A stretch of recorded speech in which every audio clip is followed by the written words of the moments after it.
Hello friends, welcome to my channel Govinda Govinda Govinda. Shri Venkateswara Swamy 7 శనివారాల కథ. పలకొల్లు అనే చిన్న గ్రామంలో రామయ్య అనే ఒక భక్తుడు ఉండేవాడు. అతను చాలా గట్టిగా శ్రద్ధగా శ్రీ వెంకటేశ్వర స్వామిని పూజించేవాడు. కాని జీవితం సవ్యంగా సాగడం లేదు. అప్పులు, ఆరోగ్య సమస్యలు, కుటుంబ కలహాలు, ఎన్నో కష్టాలు అతని జీవితాన్ని వెంటాడుతున్నాయి. ఒకరోజు రాత్రి రామయ్యకు కలలో శ్రీ వెంకటేశ్వర స్వామి దర్శనమిచ్చారు. స్వామి చెప్పిన మాటలు: రామయ్య, నీవు నన్ను నిజమైన భక్తితో పూజిస్తున్నావు, కాని నీ శ్రద్ధను పరీక్షించడానికి కొన్ని కష్టాలను పంపించాను. ఇప్పుడు వాటి నుంచి విముక్తి పొందడానికి నీవు 7 శనివారాలు నన్ను ఉపవాసంతో, నైవేద్యంతో, భక్తితో పూజించు.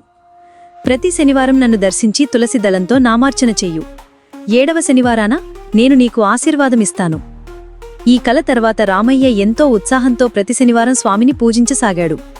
తొలి శనివారానికి ఉపవాసం చేస్తూ సాయంత్రం తులసి దళాలతో పూజ చేశాడు. 2వ శనివారం తన శత్రువులకు క్షమించి స్వామిని నైవేద్యంతో పూజించాడు. 3వ శనివారానికి అన్నదానం చేశాడు. ఇలా 7 శనివారాలు పూర్తయ్యేసరికి అతని జీవితంలో మార్పులు మొదలయ్యాయి. అంతిమ శనివారాన తిరుమల వెళ్లి స్వామివారిని దర్శించుకున్నాడు. అక్కడ అతని కల మళ్లీ నిజమైంది. స్వామి అతని ముందు ప్రత్యక్షమై ఆశీర్వదించి ఇలా అన్నారు: నీవు భక్తితో చేసిన 7 శనివారాల పూజ నీ పాపాలను పోగొట్టింది. నీ జీవితంలో ఇక శాంతి, ఆనందం, ఐశ్వర్యం నెలకొంటుంది. అప్పటి నుండి రామయ్య అనేక మందికి ఈ కథ చెబుతూ స్వామి మహిమను వ్యాపింపచేశాడు.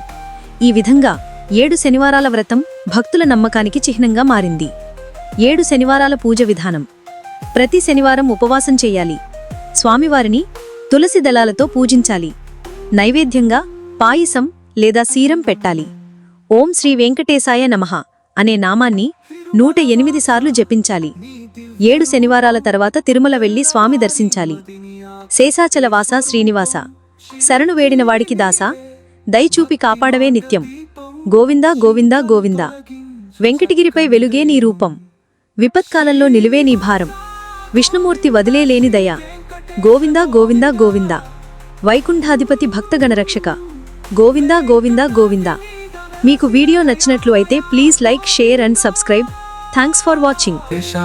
రాజాని సేవే మాధ్యేయం సప్తగిరినాథా నీవే, కరుణామయుడా నీ నామం శరణ్.